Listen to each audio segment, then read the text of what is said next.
The music really comes from a higher dimension. We're just a portal for it. Like angels, they're singing their songs, and we hear them and we let them come through. And I think that's always been the way humans have thought about it. You have, Gabriel with his horn, and we're all just listeners. In the end, if you're a good musician, you're also a good listener.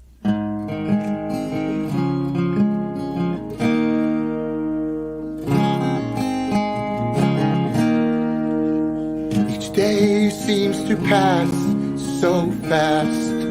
As soon as we wake up, the evening is cast. Move through the motions of our tasks, hoping to master ourselves if we can. We think the world outside is filled with treasures we seek to gain, but we can't measure, when all the time inside hides something better. Once in a lifetime you may be thrown into a city so sweet, where the streets and the sidewalks are paved with gold, and the angels sing as you sleep. Once in a lifetime, once in your life, once in a lifetime, you'll know love is life. Once in a lifetime, once in your life.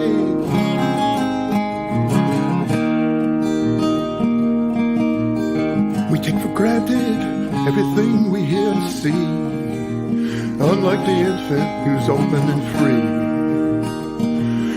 It's only moment to moment we could all be.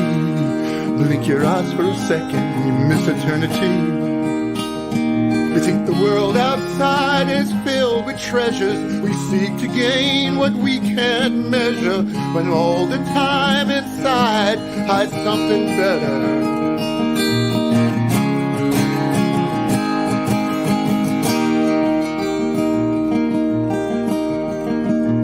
Once in a lifetime you may be thrown into a city so sweet, where the streets and the sidewalks are paved in gold, and the angels sing as you sleep.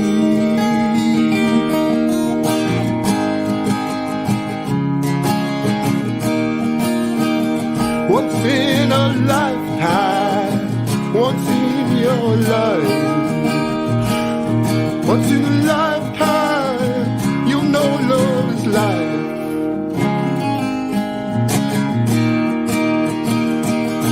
We think the world outside is filled with treasures we seek to gain, what we can't measure, with all the time inside hides something better. Once in a lifetime you may be thrown into a city so sweet, where the streets and the sidewalks are paved in gold, and the angels sing as you sleep. Once in a lifetime, once in your life, once in a lifetime, you'll know that love is life. Once in a lifetime, once in... Hey, what's up, everybody? My name is Benoir. This is Johnny Mystic, and this is Mystic Noir, number 14, show 14, where music meets spirituality. Thanks so much for tuning in. Thanks to the New York Photo Video Group for doing this show. Steve Vaccaro, Chapters Rap. We'd like to thank all of our sponsors. Thanks to our premier sponsor, Leah Totzer, Daniel Gale Sotheby's Realty. She's got a new office and she's doing really well. Thanks, Leah, for supporting us. Shout out to some very, very cool new sponsors. Your Hudson Valley Life. That's Stephanie Badillo. And thanks so much, Stephanie. She's a fabulous entrepreneur and friend of the arts located in Hudson Valley. And we'll talk a little bit more about her on all the shows. Also, Beyond Zen, Nikki Fader. She is a healer, and she's in Long Beach, and a wonderful woman. And she gave me another incredible massage and a reading the other day, and I feel really, really vibrant. Their You're Instagram, vibing, huh? You're vibing? Yeah, I'm vibing. All right. Their Instagram accounts are a great place to check them out. Your Hudson Valley Life, Also her Facebook and YouTube. And Zen Girl 19 is Nikki Fader. So, all right, we're gonna go to that the snowy backyard from the Hudson Valley here, and that is your Hudson Valley life. Thanks to Stephanie for that shot. That's her backyard. Can you believe it? You see that, Johnny? It's yes, gorgeous. I can see that. All right. Also, mega shout out to the Cabana, Bob Johnson, for continuing to keep hope alive in Long Beach with live music on the weekends in the outdoor tent. He has great artists there. He's always providing awesome tacos and yummy goodness in the West End. Thanks, Bob, and your wife, Tracy, and all the staff, and all the great musicians who make Long Beach awesome. Thanks to you and Cabana. Candy over at the cafe, thank you for having art and music at your lovely cafe on the corner of New York Avenue. You've given Long Beach and beyond really a lot of art and culture. Michi Cohen's work is still there right now. She's got some incredible pieces. She's been selling some Lovely of her work. pieces. And it's really inspiring to play music there. They have live music on Friday and Saturday between 6 and 9:30. Also, thanks to Angel Flower Creations, Yes, it's her Yvonne birthday. Santana. It's her birthday. It's her birthday. Happy Happy birthday. birthday, Yvonne. And a great house decoration for Christmas.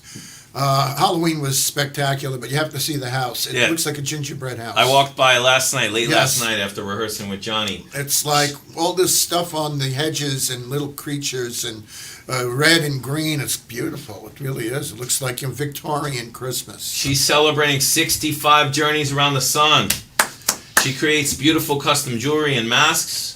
Yes. So you can connect with her and get some beautiful homemade masks and great necklace holders. You know, like the eyeglass holders. Yes, yes. I actually wear mine a lot. I hook my mask on so that I just always have it. I tuck my mask in. You're always if I'm ready not to wearing mask. it. All right. And yeah, so you can check her out, Arizona Avenue, most weekends if the weather's nice. Do you have that video, Pedro? Do you have that video, the mask video? I got two of them. We're gonna play one of the mask videos created by a former student of mine, and let's check that out. Hello! Have you ever wanted a mask that's stylish, efficient, and comfortable? I can tell you where you can get one of those. In the West End, at this local little stand, Yvonne makes these beautiful handmade masks.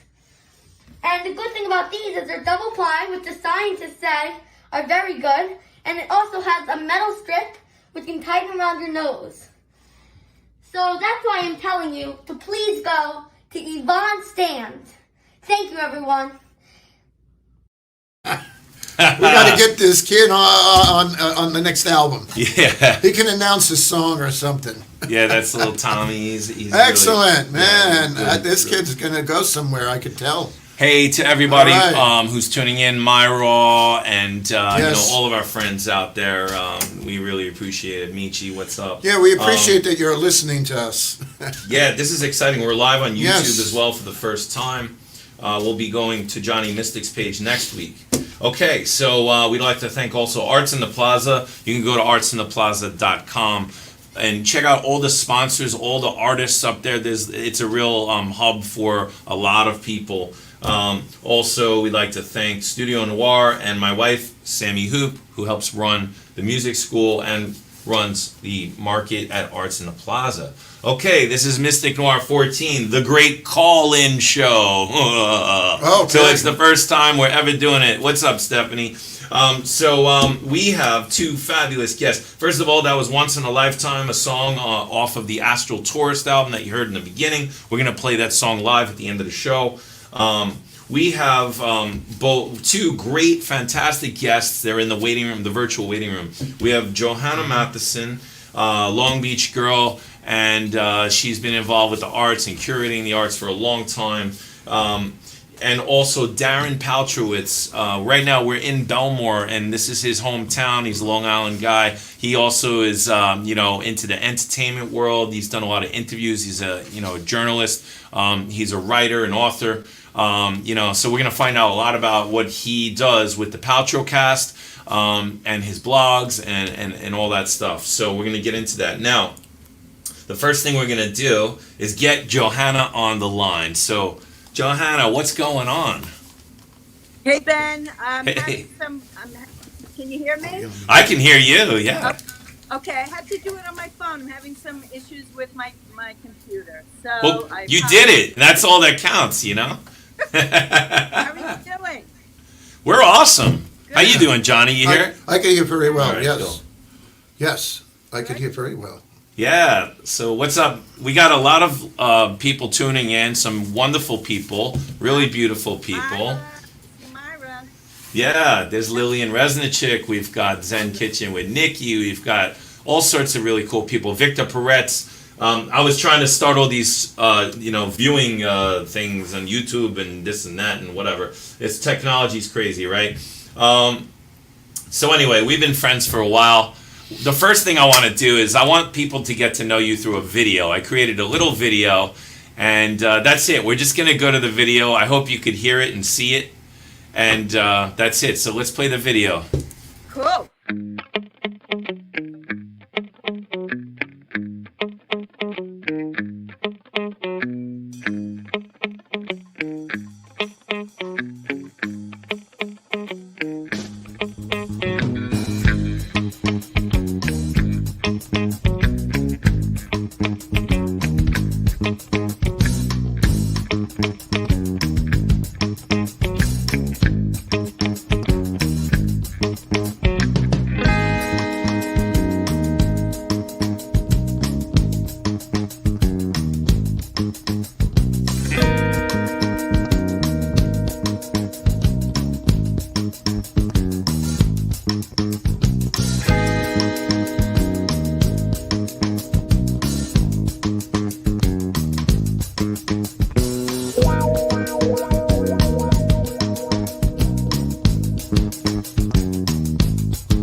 That's quite a That was piece. so beautiful.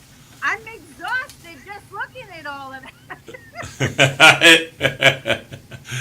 Well, Oh, thank you so much, Ben. How did you do that? How did you get all those pictures? well, you're welcome. You know, you're an amazing person, and you've done so much for the community and for myself. And you know, by helping me, I was able to help a lot of people as well. So I just, you know, I went through your Facebook and I basically pulled down all those images. I was working for a long, long time on that slideshow.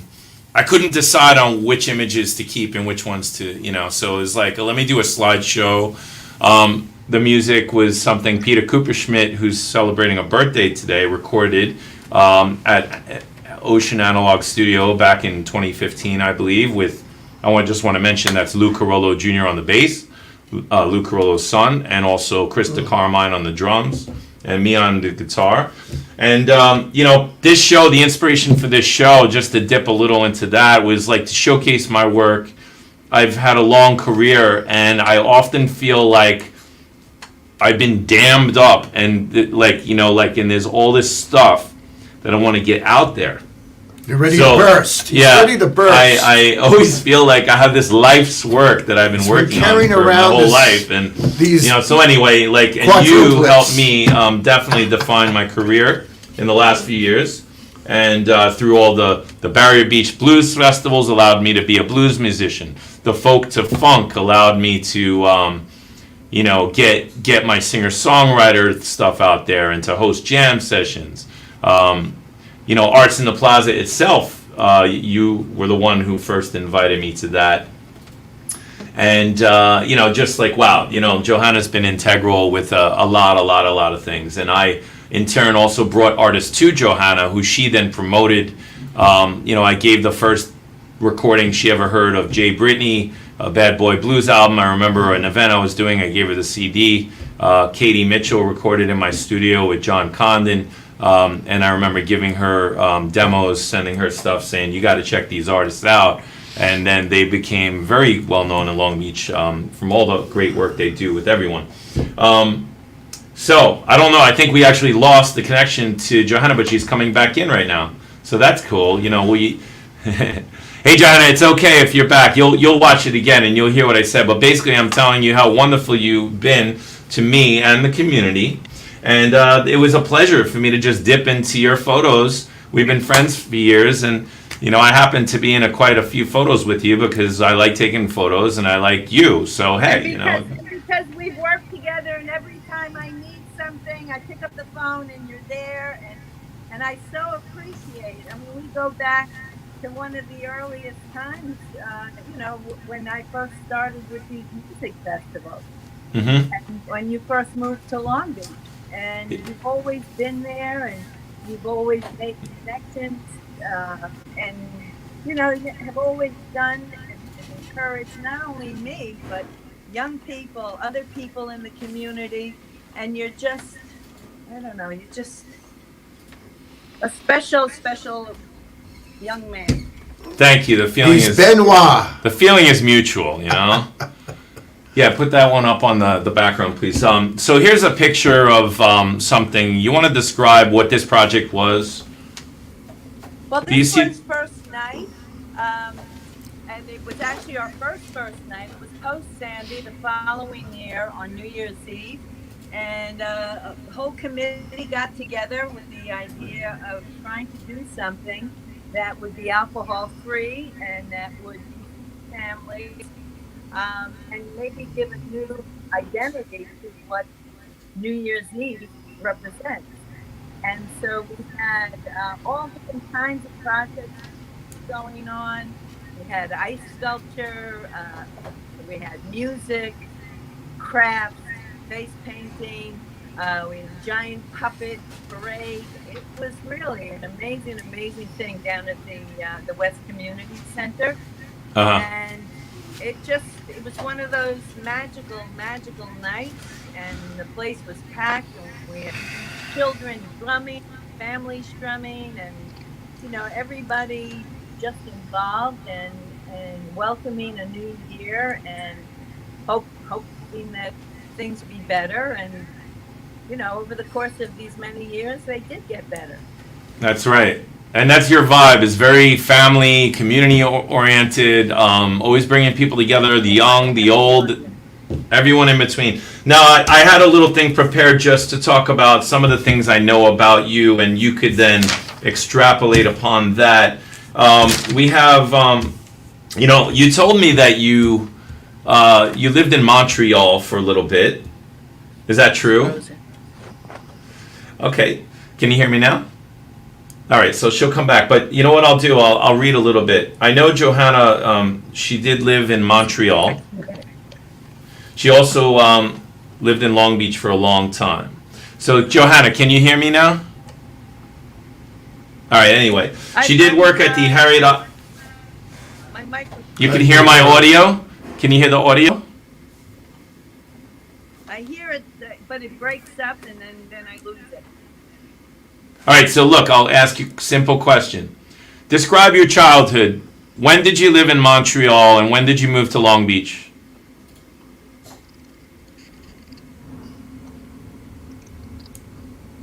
I'm sorry, I didn't hear that. Montreal and Long Beach. Tell me about how you grew up. How I grew up. Well, I'm still growing up then. It was a little bit of a culture shock coming here from Canada. We originally moved to Delaware, and then one. All right, so basically, I'll speak for her. So she was originally Canadian, lived in Montreal, apparently moved to Delaware, and ended up in Long Beach. She worked at the Harriet Eisman Alternative High School, a very important night school in Long Beach that helps a lot of people obtain their high school diplomas. Okay, started by Harriet Eisman, and the legacy carried on by Joseph Smith and Long Beach Reach. A wonderful, wonderful place. She ended up working for the city of Long Beach. She started Artists in Partnership, which is the parent group that produces a lot of the festivals that you'll see around town. Kicking It Country, Barrier Beach Blues, Folk to Funk. She's involved in the Earth Day events, all sorts of art events, programming in the past at the MLK Center, all sorts of things. At one point, Johanna introduced me to Halftime Howie, who is broadcasting live on the beach, WGBB.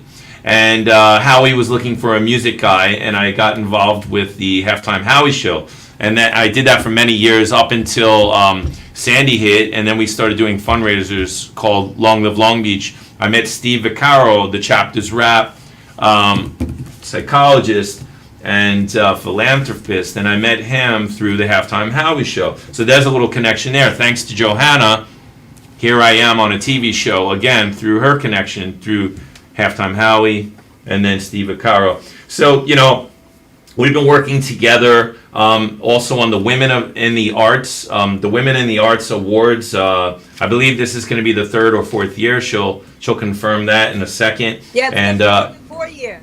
It's 4 years then. Awesome. Yeah, So you got it. Yeah. Go ahead. We're doing that this December 28th virtually. I just felt that we needed to recognize 14 women as we do every year now for the last 4 years. And I didn't want the year to end without having that opportunity. So it's going to be, different, but so is everything that we're experiencing since the last 9 months when COVID shut everything down.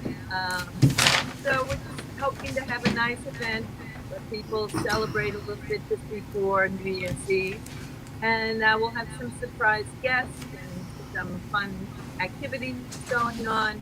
So looking forward to it. A great committee, same women that help out every year. And, Beautiful. Beautiful. You will also be part of the events, and should be different. It's always a classy, fun event and really, really just wonderful. Some of the pictures in the slideshow were from previous years at the Alegria Hotel. And I just love helping you with that event. It's a wonderful one, and I've been honored to help find some of the awardees and promote them myself. Yes, you have. So like December 28th, that's a Monday, right? I think it is. Or It is a Monday. okay, and it's open to the public. We're gonna broadcast, and people It'll be can. open to the public. Yeah. Cool. And all that information will be, I'd say, within the next week, should be available so people can make their plans. We just put a save the date so that people would know about it, and then they could just put that into their calendar. And Great. Well, I'll be promoting it amongst everybody. The show. I wanna just acknowledge a few of your awards, and then we're gonna bring on Darren Paltrowitz of the Paltrocast, okay? Because he's waiting patiently, and we're already at the halfway mark of the show. So what I'd like to do is make sure people know about some of the wonderful things. Now, I know that you were awarded by Long Island Women Magazine in August, a feature article, correct? And what was that all about? Anyway, there's a picture of it in the slideshow. We'll talk about it in a second. Also, she's a Blues Hall of Fame awardee, honoree. She's also she's been given an award by Melissa Missy Miller, the Assemblywoman from Nassau County, Atlantic Beach. And why don't you tell us a little bit briefly, in about a minute, about those 3 awards: the Long Island Women Award in August, the Assemblywoman, and also the Blues Hall of Fame. okay, I didn't hear what the third one was, but the Melissa Miller was for Women of Distinction on Long Island, and I was honored to be presented with an award along with, I think, about 10 other women who were just outstanding women who serve the community, and it's amazing, and when I look at what's happening now in the new world, how many women are going to be representing us politically, and I was just honored to be recognized for the efforts that I put in. I mean, I've enjoyed working in the arts and music and every aspect. That's right. You work tirelessly. I appreciate that they recognize that.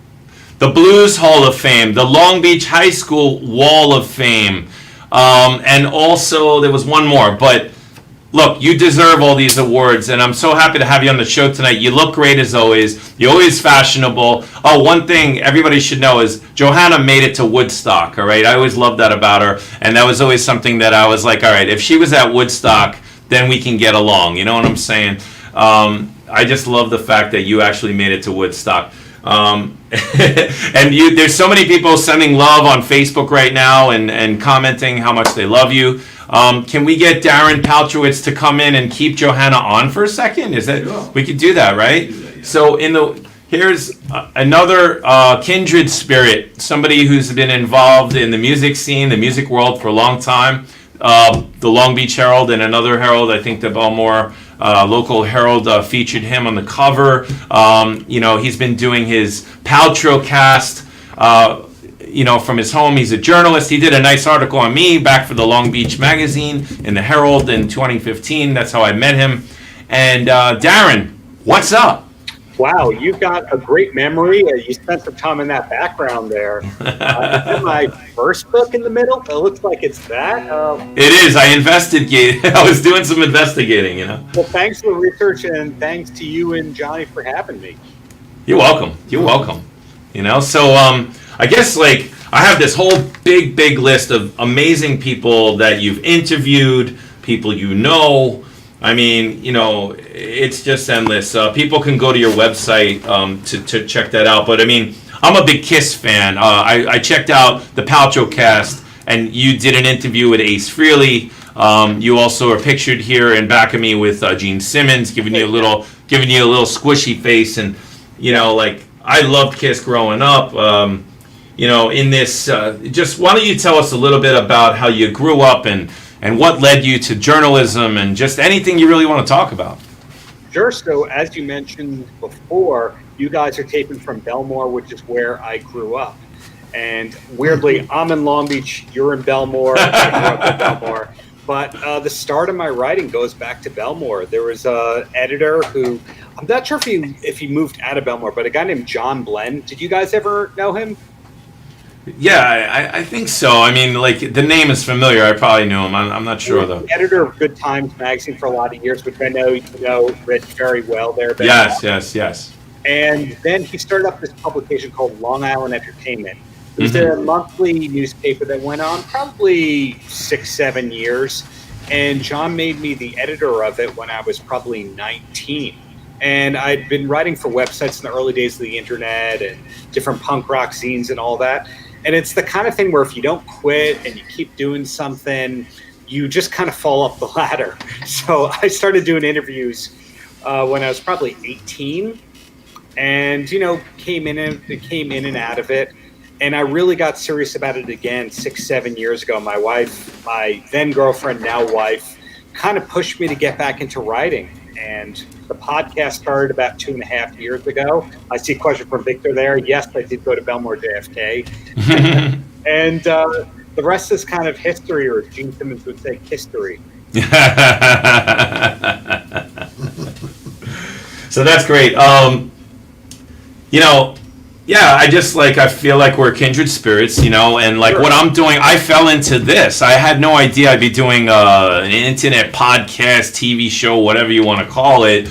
But, as I said earlier, like I have a collection of my work. I'm trying to also promote Johnny's album. I've been working on that for a few years. It started as a collaboration with him and My Raw, a singer who's watching right now. She's a singer-songwriter in her own right, very fantastic, and you'll hear from her in the future. But The Astral Tourist is an album. It's 13 tracks. Right now, I'm in this mode. I wanted to ask you some advice. Sure, bring it. My album, the slideshow you heard was from a jazzy, funky noir CD. Yeah. I produced that, and it's still up on Spotify. And Peter Kupershmidt recorded that, and it's all instrumental. We did it all in one night, like a Miles Davis kind of blue, John Coltrane, Love Supreme type of concept. Of course, not as good as those guys, but we went in and we jammed and we just did it all in one take. And then Peter and I got together and we mixed it.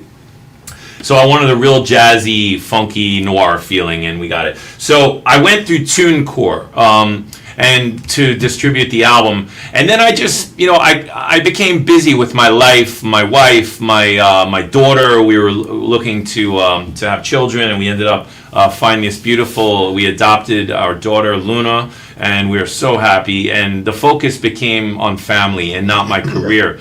So the album's just been floating. And now here's Johnny's album. Now, I'm thinking about going the TuneCore path again. I know that there's other things out there, and you probably know, like maybe you have some advice. Like, we kind of want to give birth to the baby at this point. We want people to listen. And sure, we want to maybe make a little money, but it's more about getting the art out there. Yeah. And what we want to do is we don't want to hurt ourselves by putting it out and then having somebody go, we would have promoted this as one of our things, but you put it out already. So now there's you took the wind out of the sails or whatever. So what's your take on that? Because should we be shopping this to Bruce Springsteen and Billy Joel and people like that just to get their ear? Because that's the way I want to go. So anyway, give us some advice. Well, you mentioned TuneCore. There's a lot of other sites and services that do what TuneCore does. DistroKid is one of them.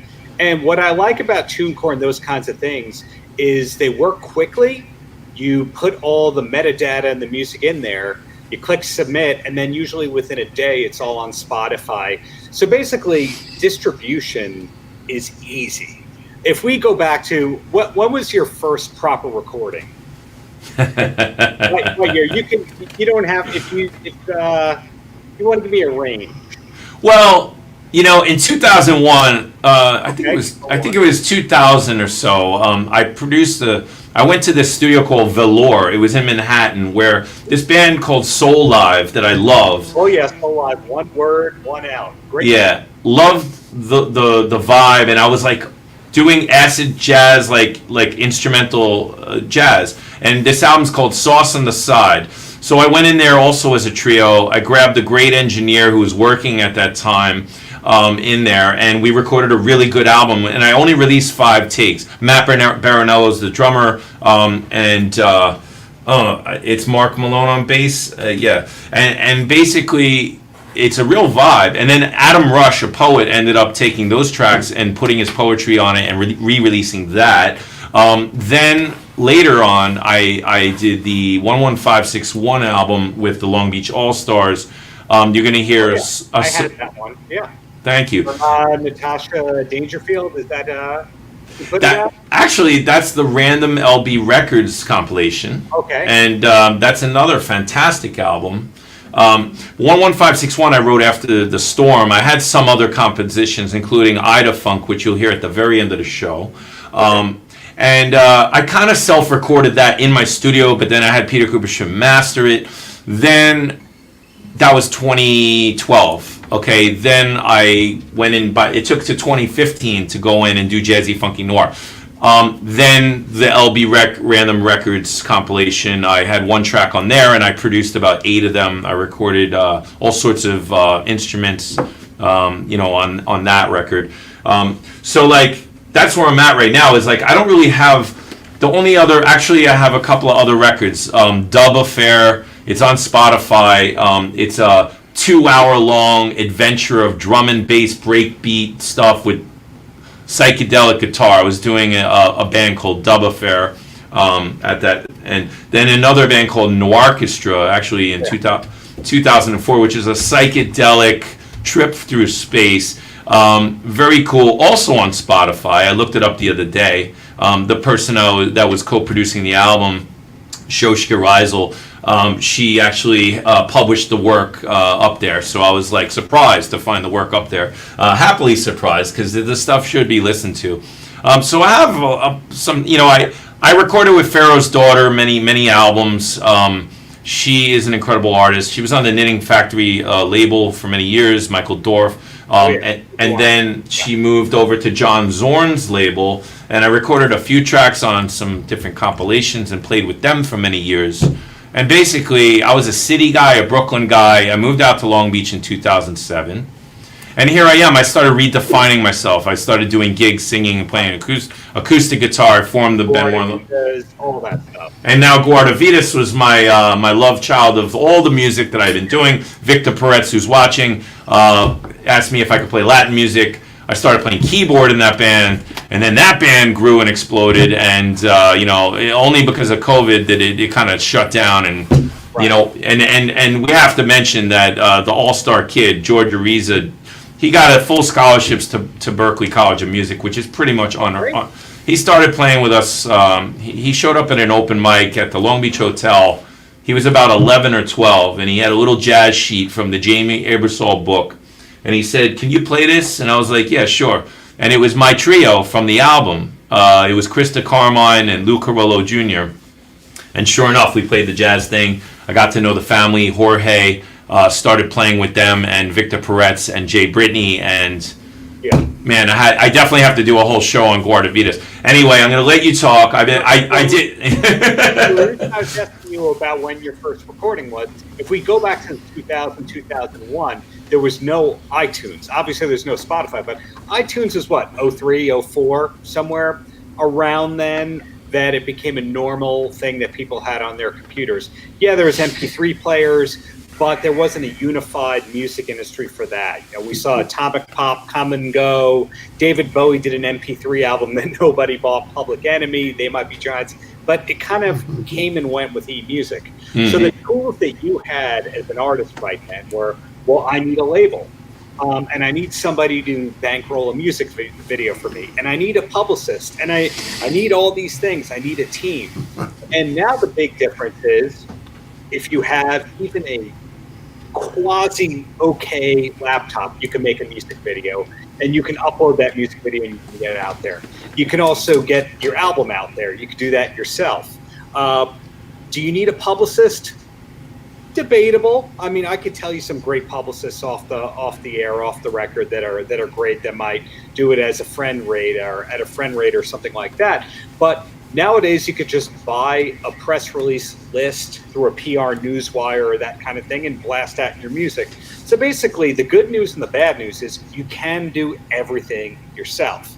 Now, are you a professional beyond the music? I don't know. I'd have to hear more about that. But the bottom line is it's the best and the worst time ever to be a creative person, because you can get it out there, but the question is, do you have the relationships to actually get the songs to the people who need them?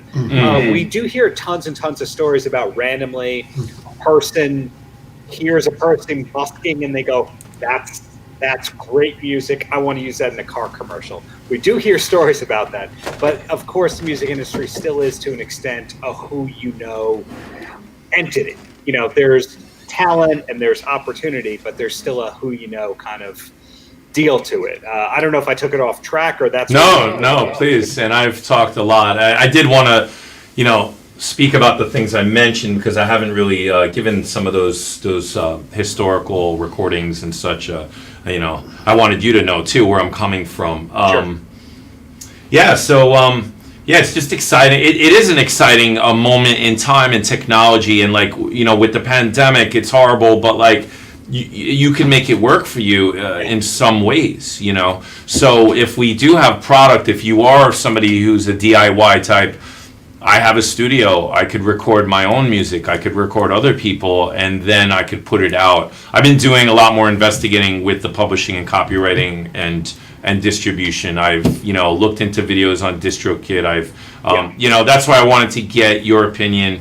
I was happy with TuneCore, the interaction, the way they put it out, and the different platforms they put it out on. I just wanted to know. Some people go Bandcamp.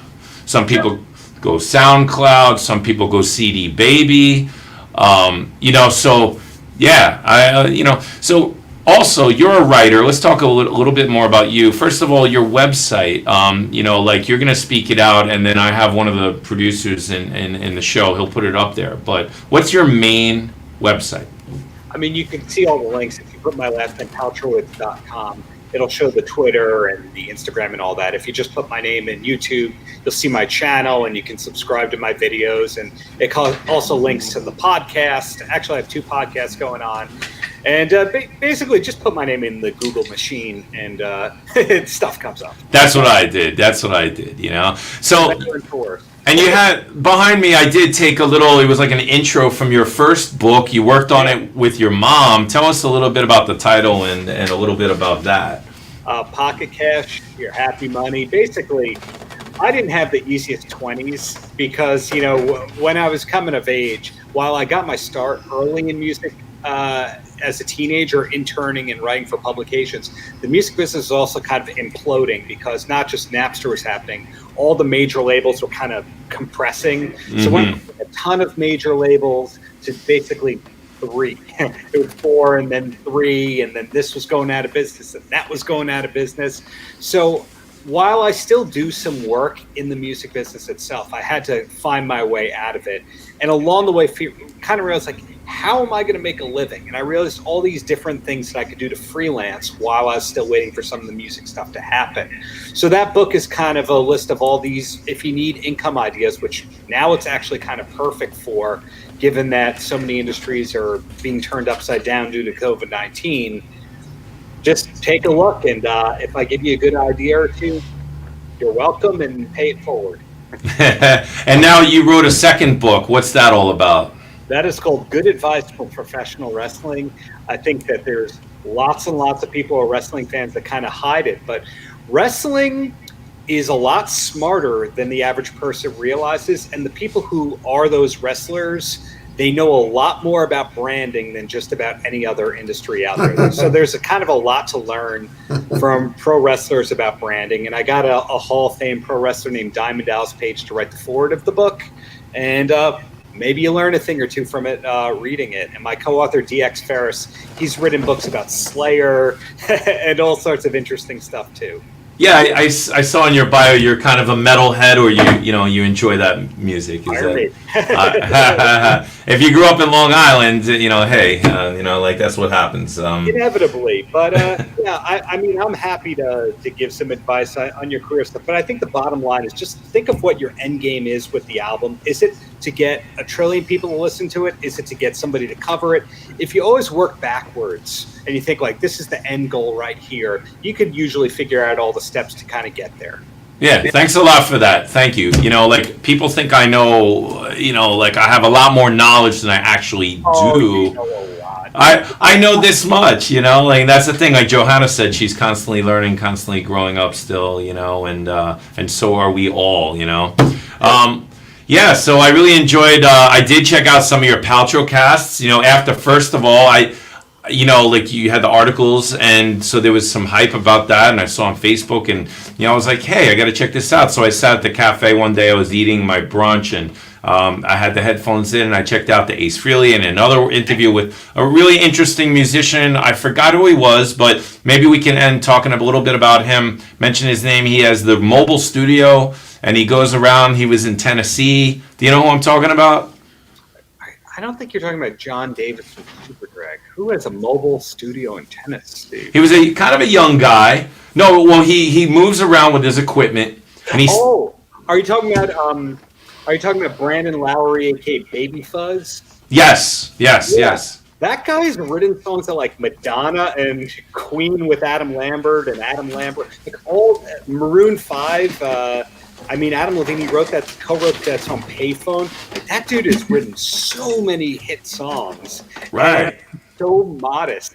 You would never know from speaking to him that he's done all that. And he was just a sideman playing in band before it took off.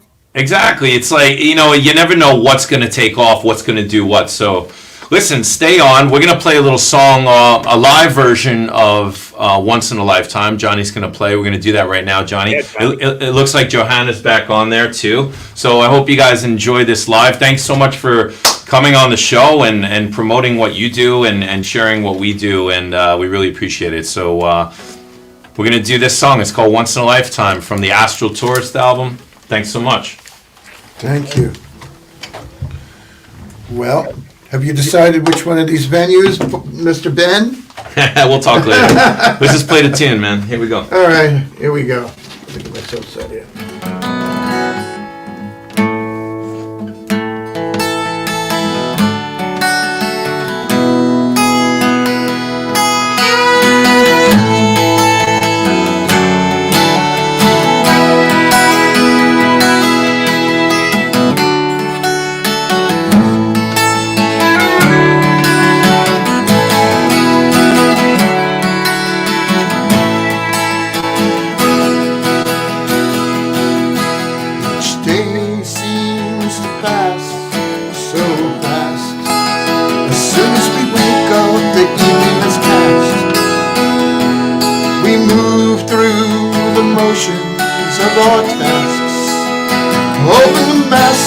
Ourselves if we can. We think the world outside is filled with treasures we seek to gain, we can't measure. All the time inside has something better. Once in a lifetime you may be thrown into a city so sweet, where the streets and the sidewalks are paved in gold, and the angels sing as you sleep.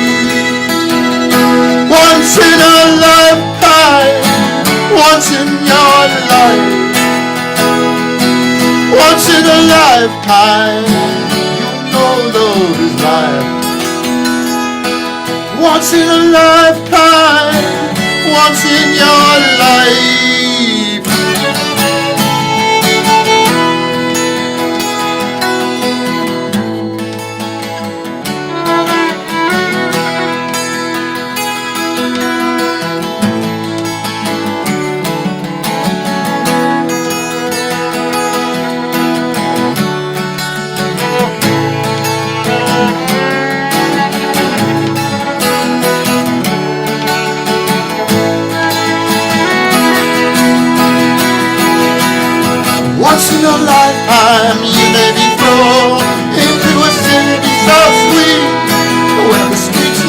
sidewalks of living gold, and the angels sing as you sleep.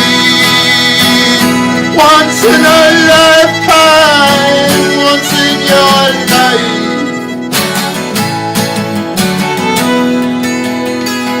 We take for granted everything we hear and see, unlike the infant who's open and free.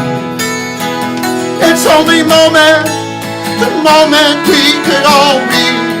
Will it hear us for a second in this eternity?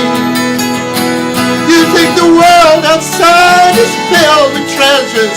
You seek the gain when you can't measure, when all the time inside had something better. Once in a lifetime you may be thrown into a city so sweet, where the streets and the sidewalks are paved in gold, and the angels sing as you sleep. Once in a lifetime, once in your life, once in a lifetime, you'll know love is right. Once in a lifetime, once in your life.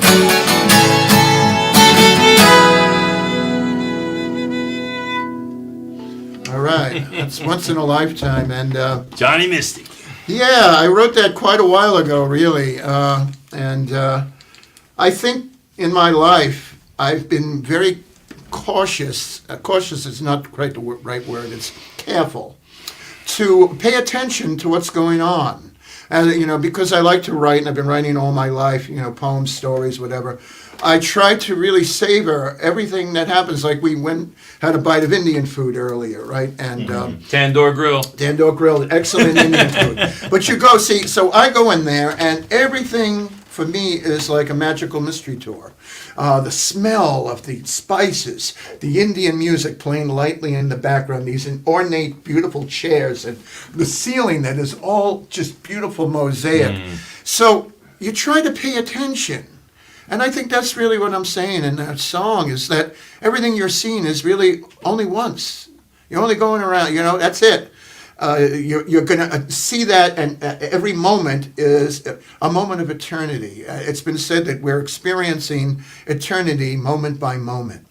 And I like that idea. And when I wrote this song, I had a background in a lot of philosophy and theology and all of that. And there was a notion that was put forth by a great theologian named Teilhard de Chardin. And his idea is that we're all moving towards this great epiphany, you might say, heaven on earth. The Omega state will come eventually. We'll all be one big happy family, and that I like that idea. So every moment we're living, we're building this great reality. And it might not seem that way right now because we're in the COVID and there's complete madness across the board. Yet that is a catharsis. That is the alchemy, the great alchemy that's occurring in the world. And it's the common denominator. In other words, that we're all human and we all suffer the same experiences. And if we could pay attention to that moment by moment, we'll start to unite in a greater way globally, and not only in the United States, but globally as well. And that's what I'm trying to get at, that once in a lifetime, you'll see that city of gold that's right in front of us, and we just have to just see it. Yeah? Beautiful, Johnny. Bless you all out there. Yeah, Stay thank you so safe. much. We Thanks love for you. watching. Tune in next week. We got Joe Hamid and we have Ricardo Riquettes from Traba Djembe. We're doing a reggae-themed show. And enjoy this next Ida man. Funk, Benoir and the Long Beach All-Stars. You can check out who's playing on there. Mike Carmen on harmonica and Dave Weintraub on drums. And I believe it's Kentucky on the bass. And if I forgot anybody else, I'm sorry. Victor Peretz on the horns and me on the horns. We're going to go to Ida Funk. Thanks so much for tuning in. See you next time. Thanks See to you Bob next time. Shanley down in South Carolina, too. Yes, thanks Peace. a lot.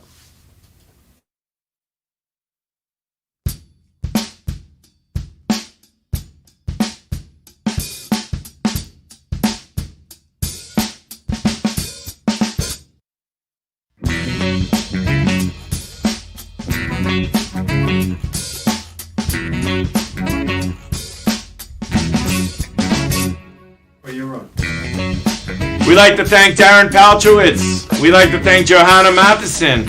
All of our sponsors. We love you guys. Thanks so much.